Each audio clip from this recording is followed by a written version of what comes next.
Hi guys, it's Krisha again, and for today's video, considering CUET has already ended, everyone has been wondering about one thing is ki what should we do after CUET ends, because the gap between CUET results and then preference sheet ka khulna and the CSAS portal and all of that, and then after that you'll have even one more month for your college admission process and all of that. So today's video is about that, about what you should do after CUET ends. So let's get into the scorecard, preference sheets, everything that you need to do after CUET ends, what you need to look after, and yes, let's get into it.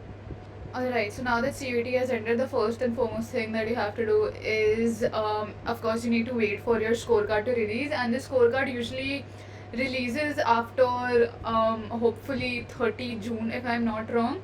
But somewhere along those lines, the scorecard release में time इतना नहीं लगता है usually. It's not like it takes 2 months or something.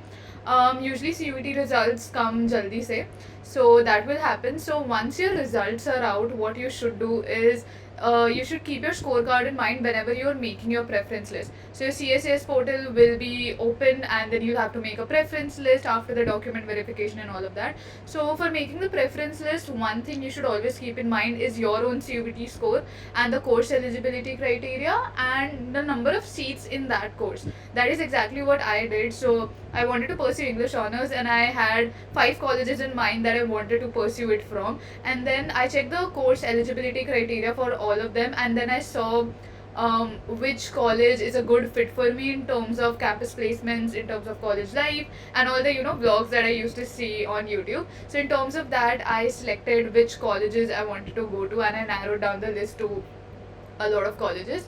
And after you see that, what you need to do is analyze previous year's cutoffs. So during this free time, even if your result is not out, what you can do is start by analyzing the previous year cutoffs. So what I did during my time, my result wasn't out by that time, but what I used to do every day was I used to analyze the previous year cutoffs and think about which colleges I can get into. So, for example, usually I knew the top 5 colleges of DU or the top 10 colleges of DU would usually, in the first list, the cutoff would be 750 plus out of 800. For some colleges, for example, Stephens, I think 780 or 790 was like the minimum requirement.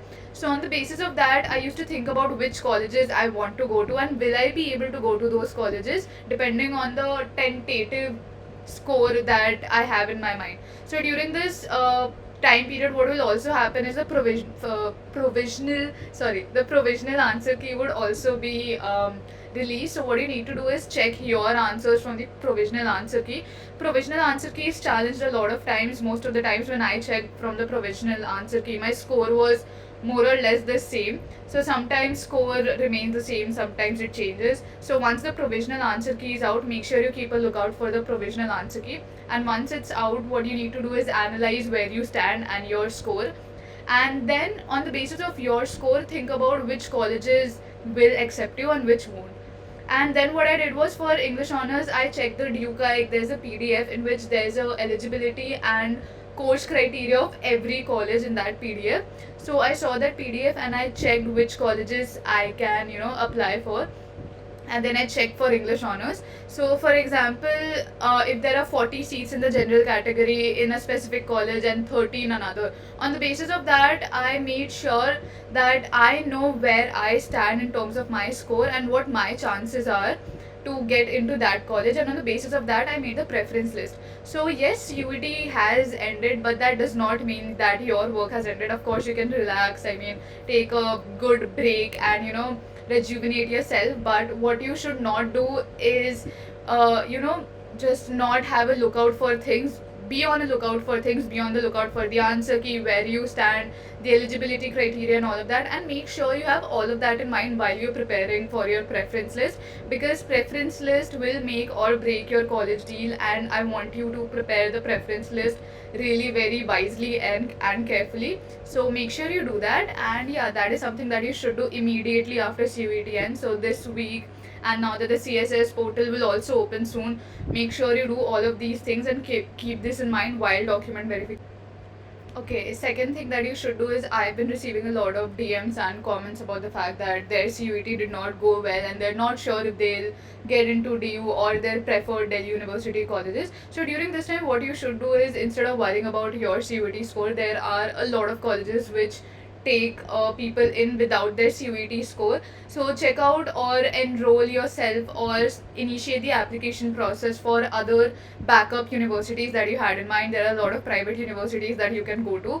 So make sure you do that. A lot of my friends also, what my friends also did or what people I know also did was the fact during this time they enrolled themselves into private universities or any other university of their choice, and once the CUET scorecard was out and they got into their dream colleges or the colleges that they preferred, they just changed to those colleges. So that is something that you can also opt for. So yes, make sure that you don't just wallow in the grief that my CUET did not go well and now I won't get into Delhi University. There are a lot of other good colleges that are not in Delhi University. So make sure you keep a lookout for that and initiate your application process for that without wasting any time. So yes, do that. Alright, so these were all the mandatory things that you should do after your CUET or your CUET result. Now, on a more lighter note, what you should do is this break will be very long until your college begins. So, make sure you refresh yourself, take a much needed break, engage in more hobbies, do more of the things you love, and meet new people, meet old friends, do whatever you want basically, but also don't miss out on all the important updates by NTA.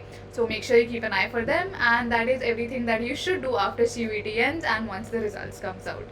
So yes, so this was it for today's video. Let me know what you want to watch next. I mean, I'm sure you want to watch more about the preference list, the CSAS portal and things like that. So I'll make a video about that soon. So yes, you know the drill. Subscribe, like, share, comment, and I'll see you in the next video. Bye bye.